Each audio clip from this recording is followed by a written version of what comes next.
acerca de hepatitis aguda y crónica. Bien, la hepatitis, como bien sabemos, se define como aquella inflamación del parénquima hepático, la que traduce lesión hepatocelular y la cual se puede evidenciar a través de las pruebas de función hepática, ¿no?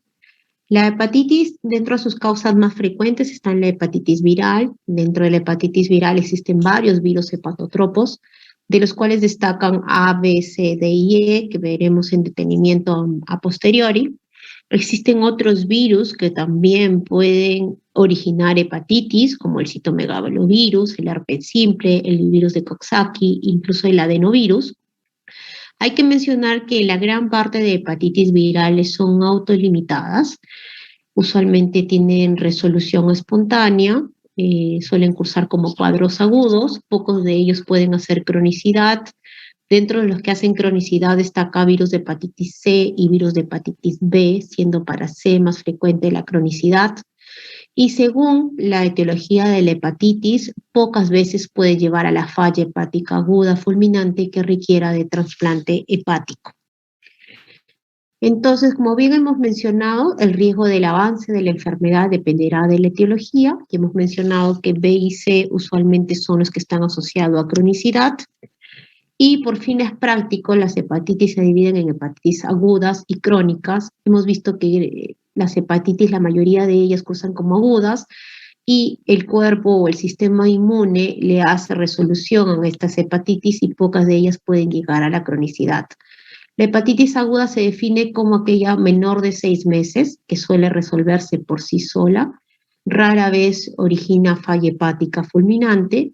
La crónica es aquella que se mantiene por más de 6 meses, causa daño hepático, lleva a grados de fibrosis, incluso fibrosis avanzada, como cirrosis hepática, asociada o no a hipertensión portal. Entonces hemos visto que si bien una de las causas frecuentes de hepatitis es la hepatitis originada por virus, la otra causa frecuente es la farmacológica, originada por drogas y toxina. Entonces ahí tenemos la hepatitis alcohólica aguda, la hepatitis asociada a fármacos, sobre todo a acetaminofén, asociada a antibióticos y anticonvulsivantes sobre todo. También tenemos hepatitis agudas y crónicas asociadas a hepatitis autoinmune con o sin sobreposición de colangitis biliar primaria, enfermedades metabólicas como la enfermedad del hígado graso no alcohólica y las enfermedades de depósito como la enfermedad de Wilson. Hepatitis agudas relacionadas a una condición como es el embarazo, ¿no? Que sobre todo ahí tenemos el hígado graso agudo asociado al embarazo. Isquémicas, como en el caso del paciente con shock y cardiogénico, o con sepsis, o el Budd-Chiari agudo, o los síndromes de obstrucciones sinusoidales, y diversos como el hígado graso agudo, malignidad, o la eclampsia, o el síndrome de Hell. Entonces, las hepatitis agudas usualmente son originadas bien por virus o por fármacos, que son las causas más comunes. Pocas de ellas van a llevar a la insuficiencia hepática que requiera de trasplante hepático. En Reino Unido, Estados Unidos y Australia se ha reportado más casos de insuficiencia hepática asociada a acetaminofén, a paracetamol, que se dice que es por un consumo excesivo de más de 10 gramos durante un día, ¿no? La mayor parte de las hepatitis virales A, B y E usualmente se autolimitan o el paciente hace cero conversión. Las tasas de hepatitis viral están asociadas a las condiciones socioeconómicas. En condiciones socioeconómicas deficientes hay mayor riesgo de hepatitis. Si bien los números para hepatitis A y B han disminuido, se han debido sobre todo a la introducción de vacunas, ¿no? Para hepatitis A se introdujo la vacuna en el año 1995 y para hepatitis B en el año 90. Si bien dentro de nuestro esquema de vacunación dado por MINSA tenemos a hepatitis B, ¿no? Que incluso se pone con al recién nacido, y las poblaciones de riesgo, como nosotros, como personal de salud, también nos podemos administrar. Para hepatitis A, si bien no está incluida dentro del esquema de vacunación, se puede obtener de manera privada, ¿no? Actualmente el grupo de 40 años o más tiene las tasas más altas para hepatitis B, sobre todo por asociada a la promiscuidad. Al paciente presenta múltiples parejas sexuales o en aquellos que usan algún tipo de droga inyectable. Hepatitis C, sobre todo, está asociada al uso de hemoderivados, ¿no? Entonces, la presentación clínica de las hepatitis va a depender de la etiología subyacente. Casi la mayoría se comportan igual o se presentan por dolor abdominal, síndrome emético o ictericia en los pacientes adultos. Y nuestra confirmación se da a través de las ayudas diagnósticas, en este caso los exámenes de laboratorio, que nos traducirán alteraciones en la función hepática, sobre todo por un aumento de transaminasas más de 10 veces del valor normal.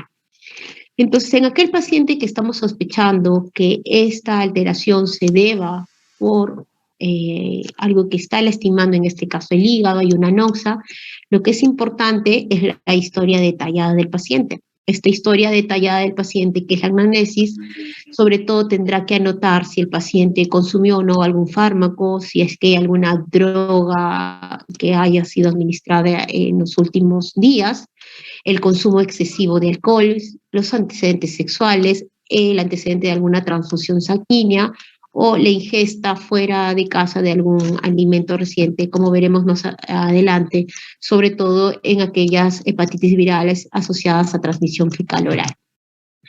Entonces, si bien haremos el detallado, que si consumió o no fármaco, es importante repreguntar al paciente si hubo o no consumo de complementos herbarios, sobre todo, ¿no? Ahora que es tan común que el paciente diga que ha consumido Herbalife, Fusion, que está asociado y hay reportes, ¿no?, de casos por hepatitis aguda asociada a estos complementos nutricionales. Si el paciente recibió algún complejo vitamínico, y luego preguntaremos al paciente la sintomatología que presentó. Casi todas las hepatitis se comportan igual. El paciente tiene síntomas inespecíficos caracterizados por fiebre, vómitos, puede haber dolor abdominal, diarrea, y si el paciente tiene ictericia puede estar asociada a esta a coluria o a coli. Entonces, dependiendo de la etiología subyacente, los hallazgos del examen físico también debería haber enfocado.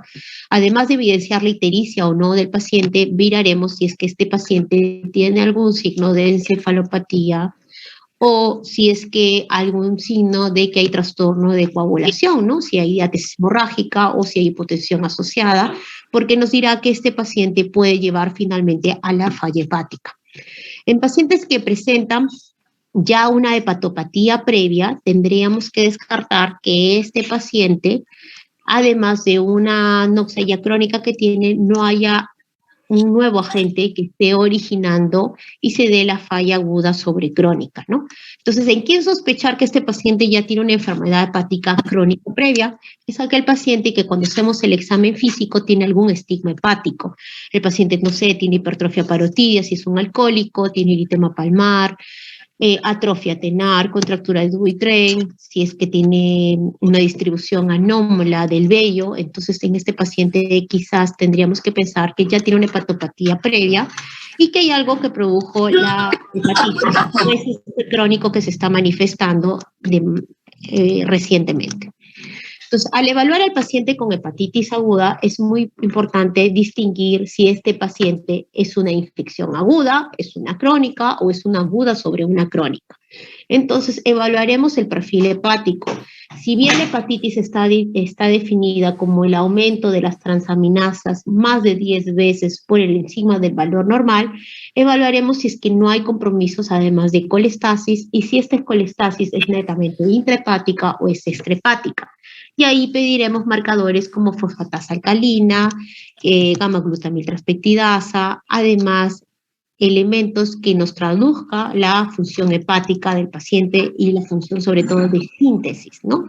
Que si pensamos que es un paciente que tiene una hepatopatía previa, nos fijaremos sobre todo en la albúmina y en el TP que no esté prolongado. Entonces, pediremos, además de nuestras transaminasas, queda claro, elementos que nos digan si hay o no hay colestasis, fosfatas alcalinas, GGTP, bilirrubinas, y de acuerdo a eso asociaremos si es que el paciente además tiene ya algún compromiso de colestasis. También es importante recalcar que un solo perfil hepático no hace diagnóstico de nada, y lo que si el paciente ya tiene una historia clínica en el centro donde lo atendamos, o si él ya trae un perfil hepático previo, evaluaremos la curva de este perfil hepático, porque quizás el paciente ya tenía cierto grado de hipertransaminasemia previa o ya tenía colestasis, y entonces pensaremos que este paciente quizás tiene una enfermedad crónica como una hepatitis autoinmune asociada o no a colangitis biliar primaria. Entonces cambiará el pronóstico y el enfoque diagnóstico en este paciente. Entonces hay que resaltar que el paciente que llega con hepatitis aguda, lo primero que tenemos que descartar o tener dentro de nuestras premisas es que el paciente potencialmente pueda hacer o no falla hepática. Entonces, en este paciente evaluaremos TP y INR, además evaluaremos estado de sensorio en el paciente, y si es que tenemos la alta sospecha que esta hepatitis se deba a una infección viral, pediremos anticuerpos para las hepatitis que bien conocemos. Si es hepatitis A, C y E, incluso D, es más fácil de determinar porque, por ejemplo, para hepatitis A pediremos IgM o anticuerpos para virus A, para virus E pasa lo mismo, IgM, anticuerpos para virus C, anticuerpos para virus C, y para D usualmente tiene que siempre estar asociada la presencia de virus B. Virus B es un poco más complejo dentro de todos los virus porque tiene varios componentes serológicos, y dependiendo de la interpretación correcta que le demos, determinamos si es que el paciente necesita o no tratamiento. Eso lo veremos a continuación con detalle para que se nos llevemos ese mensaje claro. Entonces, si el paciente tiene hepatitis, ¿no?, y hay alteración, póngase el perfil de hepatitis viral para los virus antes mencionados salió negativo, tendremos que también la necesidad de descartar si es que el paciente no tiene infección viral por algún otro virus. Puede ser virus de Epstein-Barr, citomegalovirus, o lo que ya habíamos mencionado previamente, que tenga cierto grado de autoinmunidad que le esté llevando. Uno de los exámenes de imagen que son complementarios y de ayuda para en estos pacientes con un cuadro agudo de hepatitis es la ecografía abdominal. Recuerden que es un examen fácil, no invasivo. Usualmente todos los centros de salud y hospitalarios tienen un ecógrafo a la mano. ¿Y qué datos miraremos? Miraremos la morfología del hígado, el tamaño, la escogenicidad, el parénquima, si hay hipertrofia o no del lóbulo caudado, cómo llega la vena porta, si está dilatada o no, el flujo de la vena porta, si es hepatofugo o hepatópeto, porque mirando todo ese concepto en un examen tan simple como la ecografía abdominal, podremos determinar si el paciente ya no ha tenido o si ya no tiene una hepatopatía crónica previa, o si hay alguna otra causa de esta colestasis y que pueda ser extrahepática. Pocas veces se hace biopsia hepática ante un cuadro de hepatitis aguda. Usualmente lo hacemos en hepatitis crónica y cuando tenemos dudas diagnósticas o sospechamos que hay sobreposición de etiologías. Entonces, el tratamiento sobre todo va dirigido en las hepatitis agudas en eliminar la noxa. Como bien hemos mencionado, hepatitis A y E son causas infecciosas de transmisión fecal-oral, usualmente solo necesitan de tratamiento sintomático, hidratación, antieméticos, antipiréticos, dependiendo del paciente, y recalcar que elimine cualquier otra noxa que pueda agravar el cuadro de hepatitis. En el caso que estemos pensando que es una hepatitis aguda por fármacos, el más conocido es el acetaminofén, el paracetamol, con consumo más de 10 gramos al día, tendremos que determinar si este paciente va a cursar como leve o tiene potencialidad de ser severo. Si es como leve, puede ser tratado de manera ambulatoria, el antídoto es la N-acetilcisteína, y si determinamos que debemos de vigilar a este paciente, lo ingresaremos a hospitalización y administraremos el medicamento vía endovenosa. Con poca frecuencia los pacientes con hepatitis aguda van hacia falla hepática, ¿no? Pero algunos pacientes, sobre todo pacientes que ya tienen una hepatopatía crónica de fondo o son inmunosuprimidos, pueden evolucionar hacia falla hepática aguda. Y ahí hay que tener en cuenta en vigilar coagulopatía o no asociada, vigilando TP y NR y estado de sensorio del paciente. Existen aplicativos, ¿no? Que hay un score que dio el King College acerca de que este paciente puede llegar a falla hepática aguda fulminante y necesite de ir a un sitio donde se haga trasplante hepático, como para hacerle un trasplante hepático de emergencia. Entonces, si bien la falla hepática o la insuficiencia hepática aguda es poco frecuente o es poco común, es la complicación más grave de la hepatitis aguda, como bien se menciona ahí, depende de la etiología subyacente, ¿no? Es menos del 1% en paciente con hepatitis A aguda y del 1% en hepatitis B aguda progresiva es poco frecuente, es más frecuente en hepatitis E, sobre todo en gestantes, que la mortalidad se puede incrementar hasta un 15 a 20%. Entonces, ahí habría que tener detenimiento dependiendo de la etiología en quien sospechar que va a ir peor, ¿no? ¿Qué más? En el 75% de los pacientes que tienen hepatitis aguda por paracetamol, la mayoría de ellos se recupera de manera espontánea, pocos requieren de algún otro soporte como trasplante hepático. Ahora recuerden que no todos los centros hospitalarios tienen unidades de trasplante y tampoco a veces no hay donantes para todos estos pacientes, ¿no? Usualmente el tratamiento va por un tratamiento conservador y de manejo de que no haya disfunción de otros órganos. Entonces, hemos mencionado que las hepatitis, las más frecuentes de las hepatitis agudas son las hepatitis virales, y de las hepatitis virales, las más conocidas, A, B, C, D y E. A y E guardan cierta similitud, ¿no? Como veremos más adelante, ambas se transmiten a través de la transmisión fecal-oral. Hepatitis A es más frecuente en la etapa de la infancia por la misma transmisión, porque hay un lavado inadecuado de manos post-defecación, pero también podemos ver hepatitis A en los adultos. La diferencia es que en los niños usualmente es oligosintomática o asintomática, mientras que en los adultos que se infectan por hepatitis A usualmente suelen cursar con ictericia. Entonces, las formas ictéricas de hepatitis A son más frecuentes en los adultos, tienden mayor riesgo a tener falla hepática fulminante por hepatitis A en adultos, y sobre todo en aquellos pacientes que ya hayan tenido una hepatopatía crónica de base. Entonces, se estima que hay 1.5 millones de casos de hepatitis A aguda anualmente a nivel mundial y depende de la endemicidad local para virus A, ¿no? La mayoría de ellos ocurre en áreas con mala higiene o con una mala infraestructura sanitaria. La prevalencia y la incidencia de la infección están directamente relacionadas a las condiciones socioeconómicas. La infección es más frecuente en la infancia y por eso se dice que más del 90% de los niños en los países en vías de desarrollo ya se han infectado por hepatitis A. Como podemos ver en el gráfico que aquí se les presenta, ¿no? El PIU es una área de alta endemicidad para hepatitis A.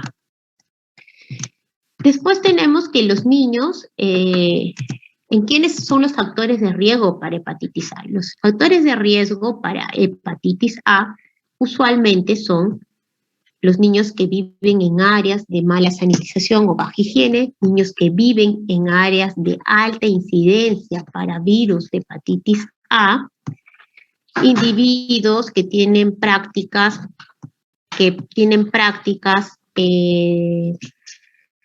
sexo anal, usuarios de drogas inyectables ilegales, en los pacientes que consumen alimentos de alto riesgo, por ejemplo, mariscos crudos, los que trabajan en guarderías o familia de niños que asisten a guarderías. A veces el niño se contagia y toda la familia se contagia, a veces porque no hay un lavado adecuado de manitos, o gente que vive en áreas endémicas, ¿no?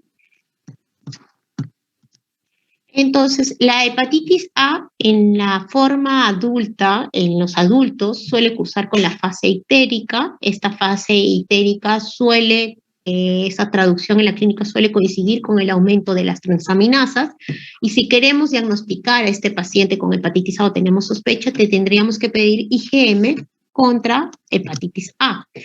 Entonces, todas las formas de hepatitis se presentan de manera inicial. No hay como decir este paciente si es A, B, C, D o E, ¿no? Entonces, existe sobre todo por la sospecha clínica. El diagnóstico se da a través de IgM contra hepatitis hepatitis A. La sintomatología, ya le hemos dicho, puede presentarse como ictericia, fatiga, dolor abdominal, náuseas, diarrea, coluria, asociado o no a colia. Y este gráfico es bien importante porque nos dicen cómo son las presentaciones totalmente diferentes. Hepatitis A en niños, hepatitis A en adultos. En adultos, como verán, el 80% hace ictericia, mientras que en los niños solo el 10% de ellos suelen cursar con ictericia. Entonces, hay que aclarar que usualmente no es necesario internar al paciente con hepatitis A. El tratamiento, como hemos dicho, sobre todo es de soporte, es conservador, es sintomático. No hay ningún medicamento mágico para eliminar hepatitis A porque el mismo cuerpo hace la seroconversión. La higiene es muy importante, es preciso siempre lavarse las manos después de curso de baño. Doctora, buenas tardes. ¿Sí? Identificar la pequeña proporción de aquellos pacientes que están en el riesgo de desarrollar la insuficiencia hepática. A ver.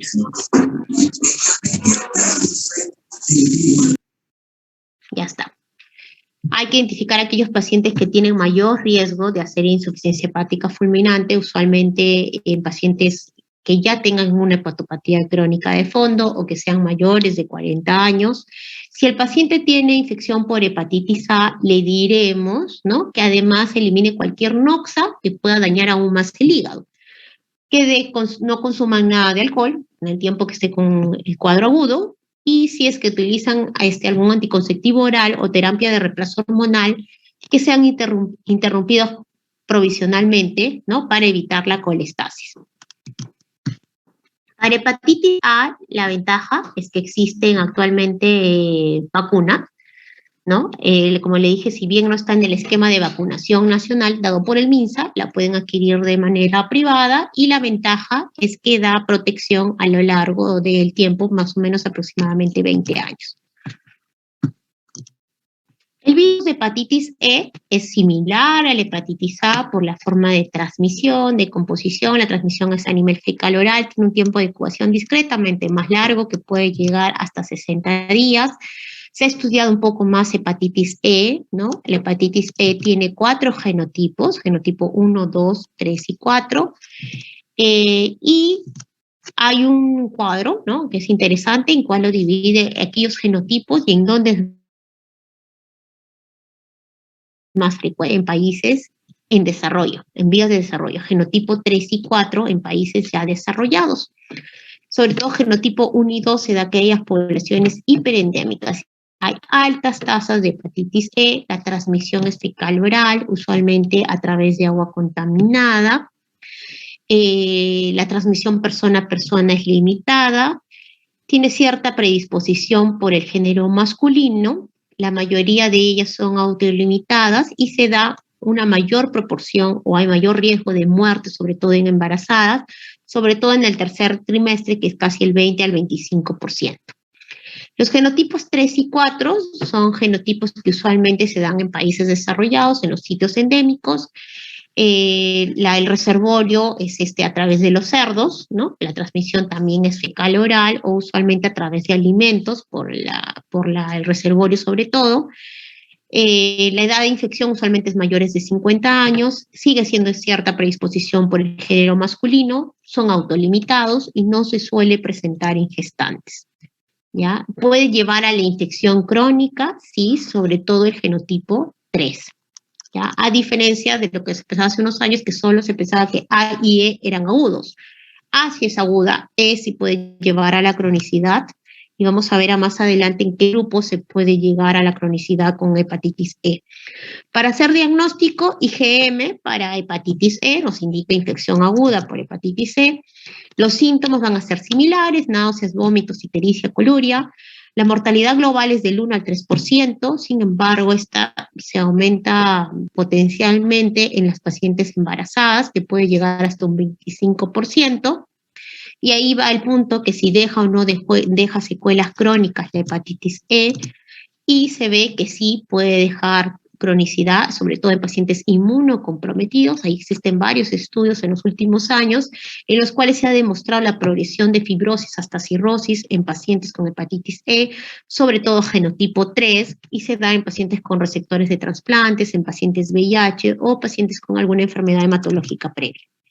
Entonces, hemos visto los dos grandes grupos de hepatitis aguda, de las virales A y E y las causas farmacológicas, y existe el otro grupo que son las hepatitis crónicas, que al final hay que prestarle atención porque su desenlace final es la fibrosis avanzada, hablamos de cirrosis hepáticas asociadas a hipertensión portal. Entonces, la hepatitis crónica, dentro de los virus está conocido el virus B y C, existen otras etiologías como el esteatohepatitis no alcohólica, las enfermedades autoinmunes y la enfermedad hepática asociada al consumo de alcohol. ¿Qué une a la hepatitis B y a la hepatitis C? ¿Qué similitudes tienen? Son virus envueltos, las vías de transmisión, siendo para hepatitis B más frecuente la transmisión sexual y para hepatitis C los hemoderivados, pero se pueden transmitir por ambas vías.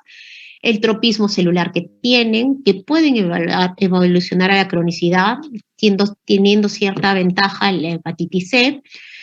Tienen varios genotipos, evaden la respuesta inmune y tienen proteínas virales con capacidad transactivadora que finalmente condicionan o aumentan el riesgo del carcinoma hepático. ¿Qué los hace diferentes? Que el virus de hepatitis C es un RNA, el virus de hepatitis B es un DNA, la cinética inicial de la replicación es un poquito más lenta para virus B, el que usa transcriptasa reversa solo es el virus B y el único que se integra y tiene la capacidad de integración al genoma celular es el virus de hepatitis B. Por ende, es importante porque la hepatitis B puede llevar al hepatocarcinoma incluso sin llegar a la cirrosis hepática porque se integra al genoma celular y por ende puede producir mutaciones ahí. Las tasas de evolución a la cronicidad es más para hepatitis C, casi el 85%, menos del 2% para hepatitis B y solo existe vacuna para hepatitis B. Como verán, si vemos las imágenes se parecen, son similares, tienen envolturas, son virus envueltos. ¿Y qué lo diferencia? Lo diferencia que hepatitis C actualmente tiene terapias que llegan curativas por más del 90%, algunas guías dicen más del 95%, y entonces hepatitis C a la actualidad con la terapia libre de interferón se puede llegar a curar. Pero hepatitis C, por lo mismo que hemos visto que se integra al genoma del hepatocito, es un poco más difícil o es difícil actualmente decir que podemos curar la hepatitis B. Podemos disminuir la replicación y el riesgo de que llegue a fibrosis o que haga lesiones como carcinoma hepatocelular, más no eliminamos la hepatitis B. Y es ahí que para el diagnóstico de hepatitis C es más simple, simplemente pedimos anticuerpos para virus C. Pero para hepatitis B tenemos que pedir antígeno de superficie para hepatitis B, anticore total para virus B y anticuerpos contra el antígeno de superficie para hepatitis B. Con estos tres marcadores serológicos iniciales podemos hacer diagnóstico y determinar si el paciente necesita de algún otro estudio más o de algún otro marcador serológico para hepatitis B. Entonces, si tenemos un paciente con antígeno de superficie negativo, anticore total negativo y anticuerpos contra el antígeno de superficie, diremos que este paciente nunca tuvo exposición con el virus B, por ende, no está ni vacunado. Este paciente lo mandaremos a que se vacune. Si tenemos un paciente con antígeno de superficie negativo, tenemos anticore total negativo y tiene anticuerpos contra el antígeno de superficie, diremos que este paciente fue vacunado y por eso formó anticuerpos contra la vacuna que le administraron.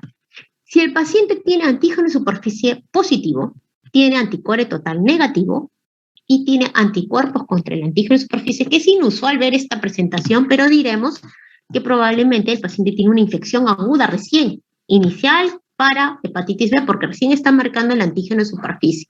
Recordemos que cuando hay exposición con el virus, se marca el antígeno de superficie y el anticore total, ¿no? Es más frecuente ver este campo, que es el antígeno de superficie positivo, anticore total positivo, ¿no? Que es IgM e IgG, está marcando, y el paciente con anticuerpos contra el antígeno de superficie negativo. En este paciente diré que tiene una infección por virus B, aparentemente tendremos que determinar si es aguda o crónica, cómo diferenciarlo, porque si pensamos que es aguda, pediremos un IgM contra anticore. Si sale positiva, es agudo, pero si sale negativa, es crónica, ¿no? Y en este paciente, sobre todo, determinaremos o tendremos la obligación de ver si es que el paciente necesita o no tratamiento. Recuerden que no ha seroconvertido de manera espontánea y sigue presentando el antígeno en superficie.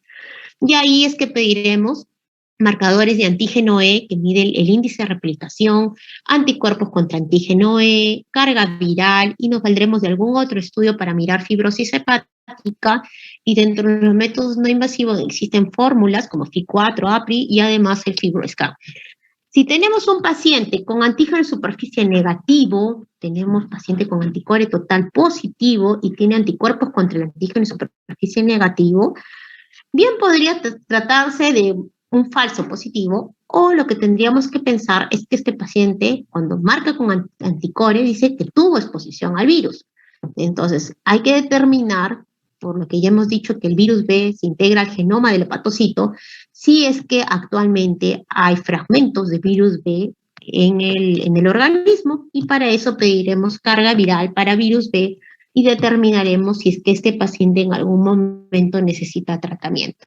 ¿En qué condiciones esta última situación el paciente necesitaría tratamiento? Sería en aquella situación que el paciente vaya a someterse a alguna terapia inmunosupresora y que necesite de profilaxis contra virus B, en este caso entecavir o tenofovir, para prevenir que el paciente haga un flare o una reactivación por virus B, que finalmente sí lo puede llevar a la falla hepática. Entonces, aquí es un cuadro en el cual ven que si ya el paciente en esta situación que hemos visto, vamos a definir darle o no darle tratamiento, pediremos otros marcadores como es el antígeno E. Hay dos poblaciones, los que son positivos y los que son negativos, y mediremos carga viral de estos, ¿no? Porque van a ser finalmente las premisas para los resultados de, ¿no? Buscaremos seroconversión y disminución de carga viral en estos pacientes. Entonces, en la hepatitis crónica, tanto B como C nos pueden llevar a la hepatitis crónica. Existen otras etiologías que también pueden llevar, que las veremos más adelante. Entonces vamos a definir la etiología, definiremos si es que el paciente ya tiene inflamación o necrosis y si hay fibrosis, ¿no? Porque será diferente un paciente que ya sea cirrótico a un paciente que todavía no haya una fibrosis avanzada. Porque tendremos que explicarle al paciente el pronóstico de su enfermedad. Entonces, si estamos pensando, haremos una buena historia clínica, examinaremos a nuestro paciente, miraremos si tiene algún signo de hepatopatía que ya hemos mencionado, o quizás nuestro paciente debuta ya con alguna complicación de la cirrosis hepática, sobre todo asociada a la hipertensión portal, como ascitis o encefalopatía. Si nuestro paciente es una paciente joven, hemos descartado que sea hepatitis, no es hepatitis B o C, pero sí tiene un perfil hepático que se mantiene aquella hepatitis asociado o no a colestasis, pensaremos que esta paciente quizás se deba a una hepatitis autoinmune y pediremos marcadores de autoinmunidad. ¿Qué otros síntomas o signos nos pueden dar un paciente que sospechamos hepatitis crónica? Si el paciente sospechamos que está asociada a hepatitis C, la hepatitis C puede tener manifestaciones extrahepáticas, sobre todo asociado o compromiso a nivel dermatológico, líquen plano, vasculitis, porfiria, e incluso a linfoma de células B no Hodgkin. Entonces, dependiendo del paciente que tengamos, pediremos además de los marcadores de hepatitis viral, autoanticuerpos, inmunoglobulinas que también suelen estar alteradas en las enfermedades inmunes, y ocasionalmente, solo cuando nos quede duda que haya sobreposición de enfermedades, recurriremos a la biopsia hepática. Si estamos pensando que es un paciente que tiene alguna autoinmunidad que esté originando esta hepatitis crónica, pediremos además algunos otros exámenes para descartar enfermedades asociadas. Dentro de las enfermedades, usualmente las enfermedades inmunes siempre van asociadas a alguna otra, y a la cabeza de las enfermedades autoinmunes está la tiroiditis Hashimoto, que tendríamos la obligación de descartarla. Entonces, las hepatitis autoinmunes con marcadores inmunológicos. Y estos marcadores inmunológicos, existen unos scores que están en los APP y te dicen, este paciente es probable, poco probable o altamente probable. A este le das tratamiento y a este no le das tratamiento. En aquellos que nos queden dudas, o nos queden dudas que haya sobreposición, sobre todo con colangitis biliar primaria, tendremos que ir a la biopsia hepática, ¿no? Entonces, la biopsia hepática es el último recurso ya en la actualidad y sobre todo se da en las hepatitis crónicas en las que tenemos dudas acerca de la etiología. Entonces, ¿qué datos nos puede dar la biopsia hepática? Nos dirá si hay fibrosis o no, si hay infiltrado de polimorfos nucleares, si hay balonamiento, si hay presencia de rosetas, si hay hepatitis de interfase, si estamos sospechando una hepatitis autoinmune. Entonces ya eso el especialista lo evaluará y determinará el diagnóstico preciso y si es que el paciente necesita o no de tratamiento. ¿Ya? Entonces lo claro es que el paciente puede presentarse simplemente porque fue un control y fueron viendo que el perfil hepático sigue alterado, o el paciente con hepatitis crónica, sea B o C sobre todo, puede debutar ya con un cuadro de alguna complicación de la cirrosis hepática, que ya lo van a ver a los temas los van a tomar a posterior, en los cuales van sobre todo asociados a las complicaciones por la hipertensión portal. Si el paciente tiene virus B, entonces hay que descartar la coinfección con virus D. Virus D casi tiene un subdiagnóstico porque usualmente no lo pedimos, ¿no? Tratamos el virus B y con eso a veces nos basta si no lo estudiamos, ¿no? Entonces existe un infradiagnóstico. Pero en los pacientes que tienen coinfección con ambos, el riesgo de hacer hepatopatía crónica y cirrosis aumenta, ¿no? Y que puede llegar hasta un 70%. Entonces, en las hepatitis crónicas significaría eliminar la noxa o tratar o controlar la noxa, si sea hepatitis B o C. Si la hepatitis crónica se produce por autoinmunidad, regular esa autoinmunidad con terapia, ya sea con corticoides o inmunomodulares como aciatropina. Si esta hepatitis crónica se debe por consumo de alcohol, eliminar la noxa, que sería el alcohol, o si está asociada a esteatopatitis no alcohólica, ajustar al paciente que haya reducción de peso y modificación de estilos de vida. Entonces, el tratamiento va de acuerdo a la causa de, si el paciente ya con esta hepatitis que es crónica, póngase B o C, que ya llegó al grado final, que es cirrosis hepática con hipertensión portal, evitaremos que el paciente presente complicaciones. Entonces, trataremos ya las complicaciones o el riesgo de que haga complicaciones por esta hipertensión portal. Y sobre todo será concientizar al paciente de que tiene que ajustarse a las terapias que le demos porque si no la evolución puede ser tórpida en menor tiempo, ¿no? Dentro de la hepatitis crónica, solo para mencionarla, existen los dos grandes grupos que ahora ya son más estudiados, la esteatohepatitis no alcohólica, que la van a ver a continuación el día de mañana, y que sobre todo va a cambiar estilos de vida, si el paciente tiene algún factor asociado, modificar este factor asociado, porque finalmente el paciente puede llegar a una hepatitis crónica, y en el caso de la autoinmunidad, modularla, como ya se mencionó, con corticosteroides o con monomoduladores como aciatropina. Si hubiese alguna pregunta.